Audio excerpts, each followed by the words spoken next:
Welcome to Nick on Knicks, where your boy N.I.C rants about the most recent Knick game. 2-0. 2-0.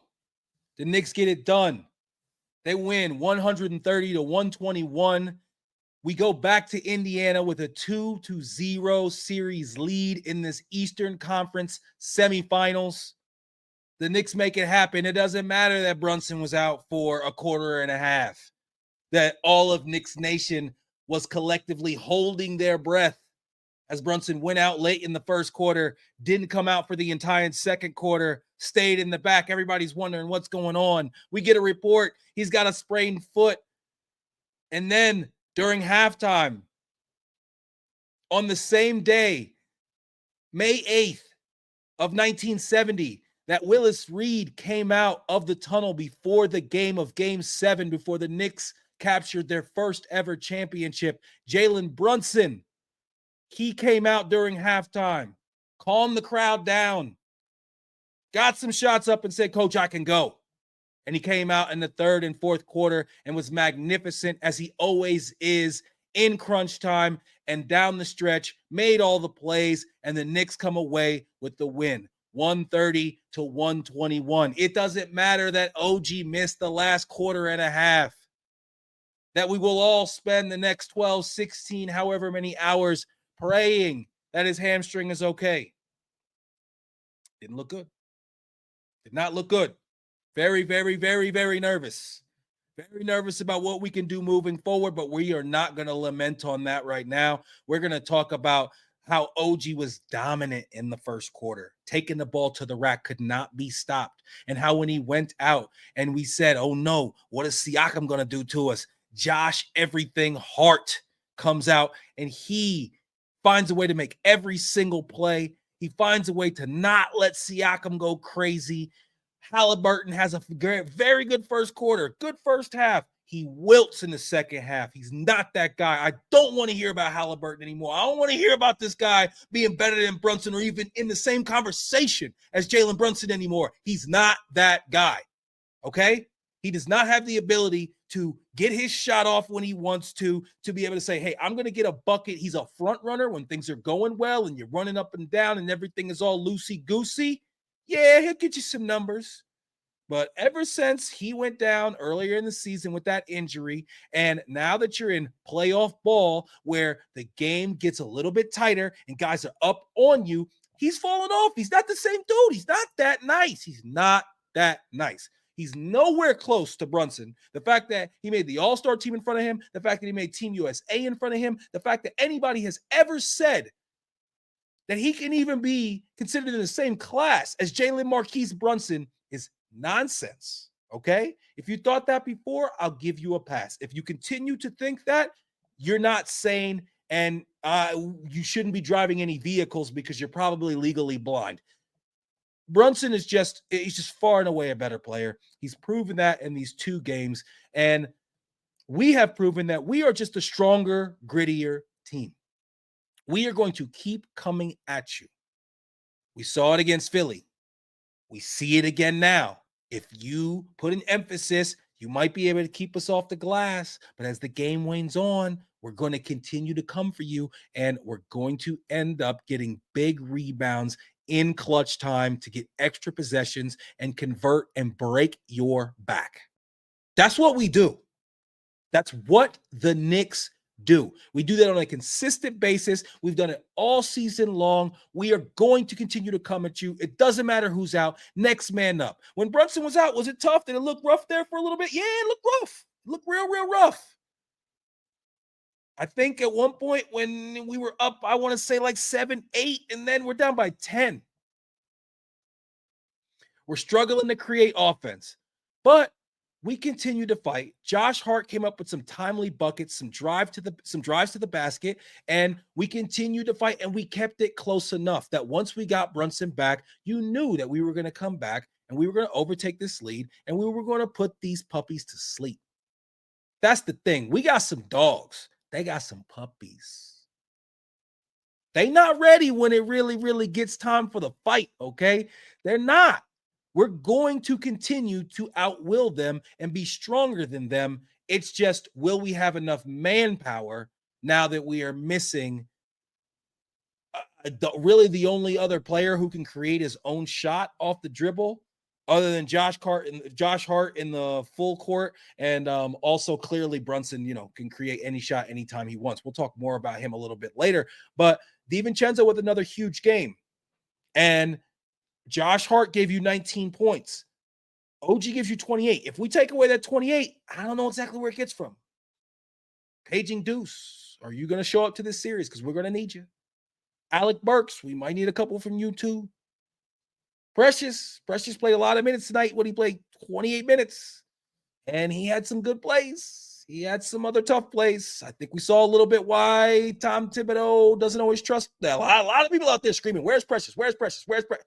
We see now why Tom is like, "Hey, I'm not throwing this guy on the floor unless I absolutely have to." Now he's capable.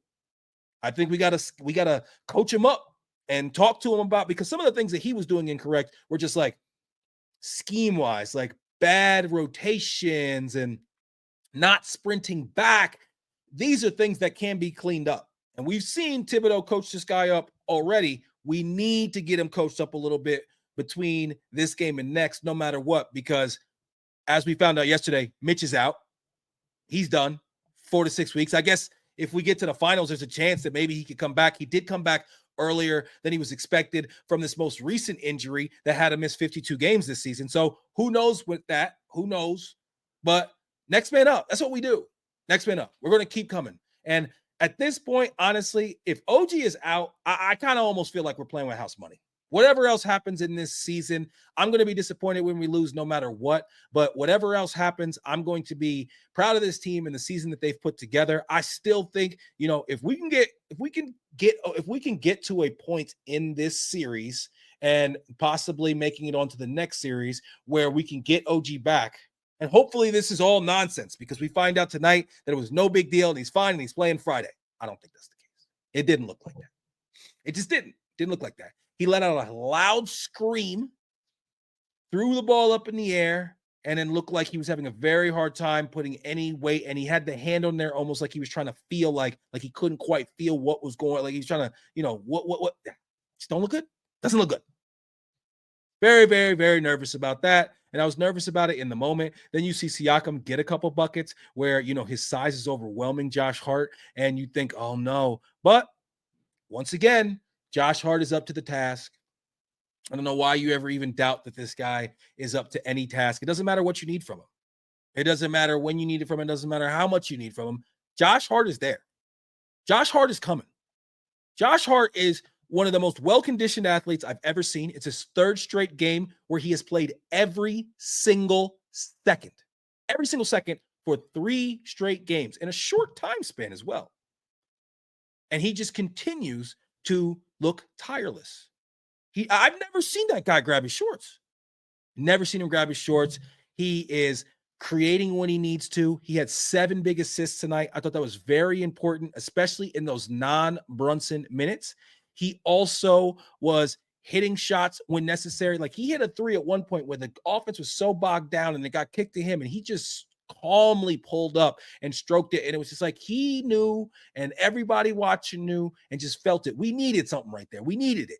We needed you to we just needed a shot to just go win it. We needed somebody to, take a shot that wasn't the result of a bunch of bogged down, just unfortunate, ugly offense. We went through a tough stretch right there. And Josh Hart hits a shot. And down the stretch, he's making big plays, whether it's rebounds, whether it's drives all the way to the basket and, finishing in the lane like only he can, it seems like. And great defense as always. There was a rotation block, I think, there at one point, when it looks like they're going to be able to get a dunk or easy layup. Josh Hart was fantastic. He was fantastic. And then he does one of my favorite things that I've ever seen a Knicks player do that wasn't a play in between the lines, during the time of play. And I love you, Josh Hart. I love you. You're quickly getting into the Starks realm. You are the embodiment of if John Starks and Charles Oakley somehow had a love child. and you're just an all-time Knick, and you've only been here for like a season and a quarter. And he walked up to Reggie Miller, who was in the Garden calling the game for TNT. Josh Hart walked up to him and got close enough to him to be picked up on the mic as the Garden crowd was serenading Reggie with "fuck you, Reggie." Or were they just saying "fuck Reggie"? No, it's "fuck you." And Josh Hart walks up to him and says, "I don't know if you heard. I think they said "fuck you." I don't know if you heard though," and walked away. I mean, I don't know what else you can do better than that to endear yourself to this New York Knicks fan base. Josh, you're coming up with new ways. I didn't think that you could make yourself more lovable to this fan base any more than you can with the way that you carry yourself and the way that you bring it on the court every single night. And then you decide to go tell Reggie, "fuck you"? Oh, come on, man. This is the thing that dreams are made of. Could it be any better? I mean, listen, man. This season, no matter how it ends, unless somehow we find out figure out and we win a championship, and even then, we will still talk about, damn, can you imagine what we would have been if everybody would have been healthy? And it seems like that conversation just continues to go. But what also continues to go is the spirit of this team, led by Tom Thibodeau, led by Jalen Brunson, one of the best players in the league, the best player in the entire NBA playoffs in the 2023-2024 season. And that's not even debatable. Ant-Man, you're coming. And Ant-Man, you're having a great playoffs. He's not doing what Brunson is doing in the circumstances that Brunson is doing them. Okay? And from what I've seen in this playoffs, it's just like I can't doubt this team. I can't even like the OG thing is not getting me down as much as it typically would, because I'm just like, you know what, man, we're gonna figure it out. And we're gonna come and we're gonna fight and we're gonna play a certain way and we're going to do our absolute best. And if we just simply don't have enough firepower because we're missing so many key pieces, then that just is what it is, and there's nothing you can do. But hopefully, like I said, this is one of those times where all to do about nothing. OG's fine. So Halliburton, once again, he no-shows in the second half. He came out way more aggressive in the first half. He was taking those deep threes. He was getting to the rim. He was doing his thing. He did end up with a total of 34 points. Okay, he was 7 of 11 from behind the arc. But sometimes stats do lie. If you watch that game, you saw him wilt in the fourth quarter, just like Joel Embiid did. Embiid maybe did it for different reasons. Some people say it's because he was injured. Look up Joel Embiid's stats across his career, especially in the playoffs in the fourth quarter. Not that great. And Halliburton, when things really start to get turned up, that Garden crowd starts to get really loud. You know, that same one that you said is not that big of a deal? They start to get loud. But more than anything, it's those players in between the lines that they turn up the volume on him a little bit with just their intensity and the way that they play. Shout to my guy, the big Ragu. Dante DiVincenzo has had a fantastic first 2 games of this series. Now, everybody knows that he's been hitting his shots and he's been lighting it up on the offensive end. Tonight, he had 28 more points, 6 of 12 from behind the arc. He also chipped in with 4 assists and 6 rebounds. But in addition to that, his defense on Halliburton has been excellent. He's fighting through screens. He's got active hands. You can't dribble in front of him because he's going to pick your pocket if you do. And he is great help defense as well.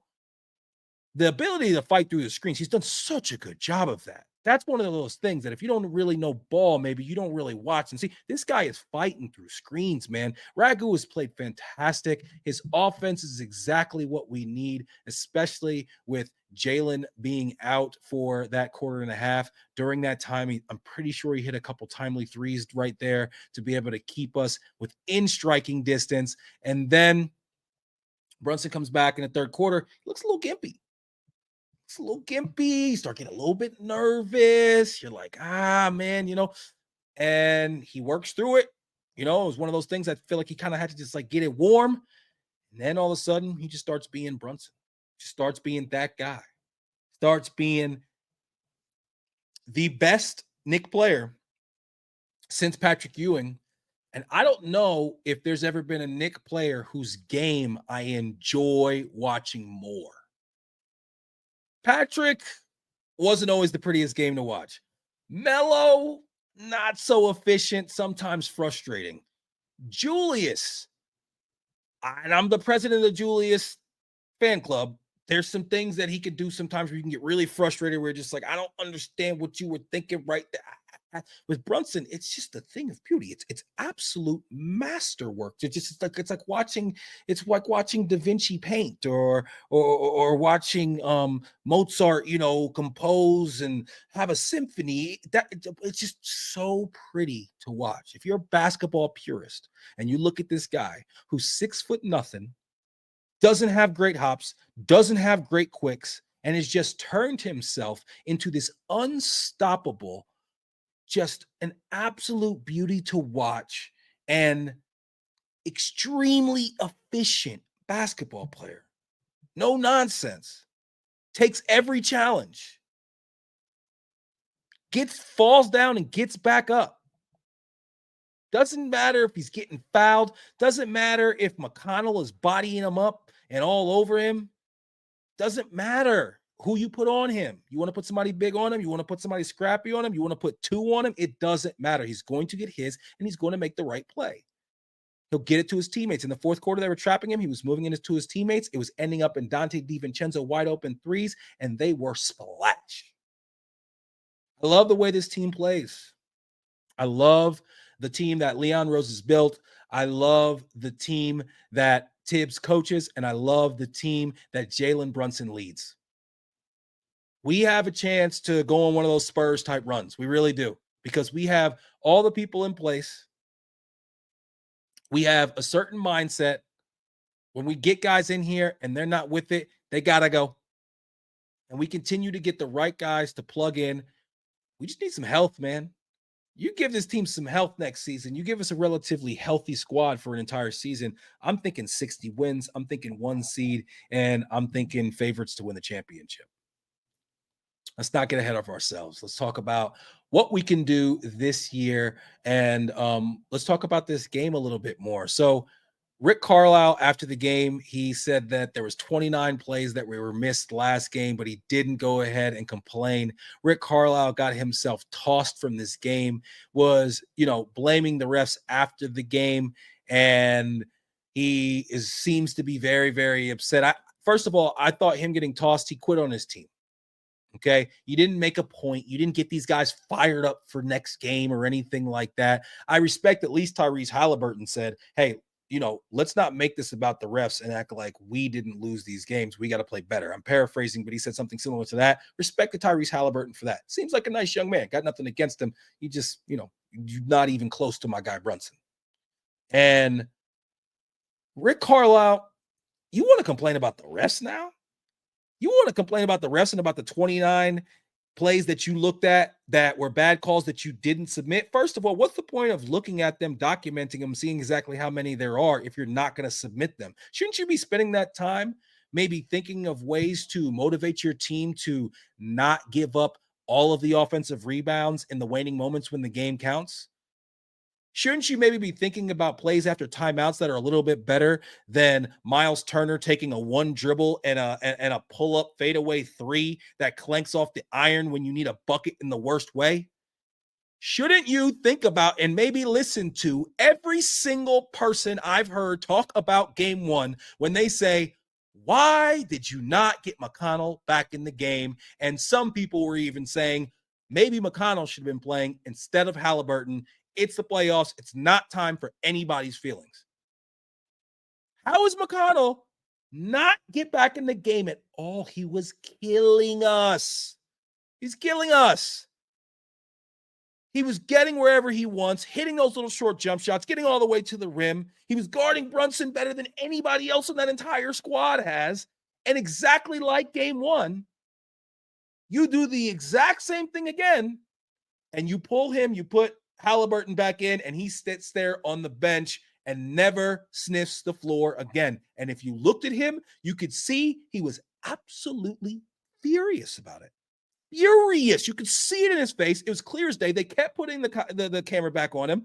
Everybody, the commentators, Stan Van Gundy and Reggie Miller, they were both had something to say about it. And like I said, I've watched local New York media. I've watched national media. Everybody's saying, I don't understand why you got to go to McConnell if he's getting it off like that. And we saw an exact replay in game two, and he did the exact same thing. You want to complain about the refs? The one play where he got the tech and he got so upset was because they reversed the double dribble. It was the right call. He didn't double dribble. Now, I'm sure his opinion is, well, how come they couldn't switch it when it's the kickball? The difference is when there was a kickball, nobody ran in and said, I don't think that was a kickball. With the double dribble, the guy ran in immediately and was like, that wasn't a double dribble. So they got together, they huddled, and they came out with the right call. So you're getting so upset about a call that was correct. And you need to be getting upset at your team for not being able to box out and get a board, for not being able to take care of the ball in the waning moments of the game. You need to get upset with the mirror about the fact that you continue to nail your best player so far this series to the bench in crunch time. Okay? That's what you need to focus on rather than the refs. Ricky Carlisle looks like Jim Carrey. Well, somebody stop him before he ends up getting this team swept, because I'm telling you, when I saw him complaining about the refs, I was like, oh, yeah, that's exactly what I want. Start complaining about the refs, get your whole team to blame it on that, as opposed to coming out and looking themselves in the mirror and saying, this team has now out-toughed us down the stretch twice. But it doesn't matter, I don't think, what they do. I just don't think they're built like that, man. They're not ready. They're puppies. And they're puppies. And then they're in the ring with some dogs. And that's what we do. And we need our big dog, D-O-G, to be healthy. Fingers crossed. But I just thought that tonight was another example of what this New York team can do on a nightly basis when it comes to effort, guile, clutch playmaking down the stretch. Isaiah Hartenstein has got to get some love. Isaiah Hartenstein was fantastic. I mean, he was 2 assists from messing around with a triple-double. He had 14 points. He had 12 rebounds, 8 assists, some big offensive rebounds down the stretch.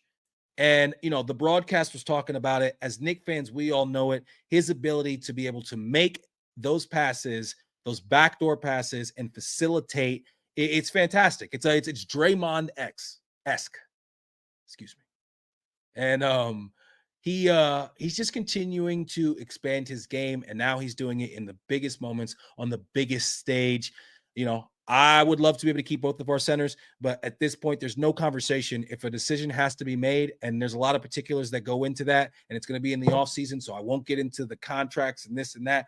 If the decision has to be made and we have to make a priority and make a choice between Isaiah Hartenstein and Mitchell Robinson, it has to be Hartenstein. When you factor in availability, it's really just not even a conversation. I'm sorry, but that's just what it is. Deuce, where you at, man? Deuce, I need you, Deuce.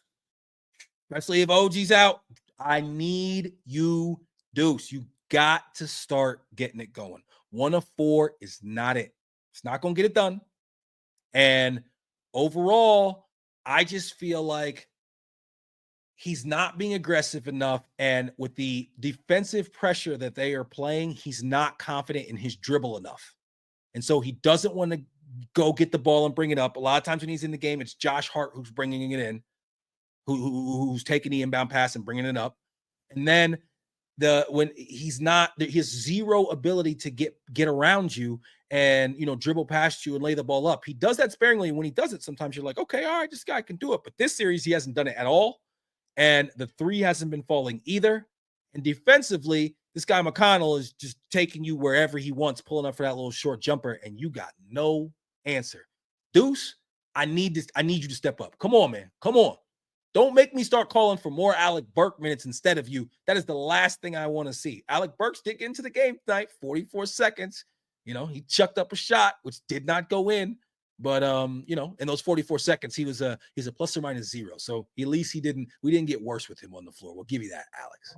Brunson with an impressive 26 plus minus. He had 29 points overall. It's so clear when he went off the floor just how our whole team, the offense bogged down. But the thing that happened, though, that I did notice is that we didn't lose our spirit. When he got hurt, when OG got hurt, a lot of times you can see teams when they lose a guy like that, they lose their spirit. Clearly, this team, we just don't do that. If that was the case, we would have lost it a long time ago. There's no way we would have gotten the 50 wins and gotten the 2 seed if some guys going down was going to cause us to hang our heads. We always bring it. Obviously Julius was out. I remember that game where Brunson, he got the knee on knee. I want to say it was against Atlanta. No Julius, no OG, no Brunson. And it was in the first quarter, in the first couple of minutes. We still found a way to win that game. I think a big performance by Josh Hart. That's what we do, man. We keep coming. The gritty committee, we get it done. We stay, we fight. We're going to Indiana on Friday, 7 Eastern. I'm telling you, if we come out strong, we will take the crowd out of the game. We will take their hearts, and we will put those puppies to sleep. Night, night. Thanks for coming out, checking with me. Hey, man, like, subscribe. Throw up that notification wherever you're listening. If you're on YouTube, if you're on your favorite podcast channel, this is that, after a win, after a loss, come at me.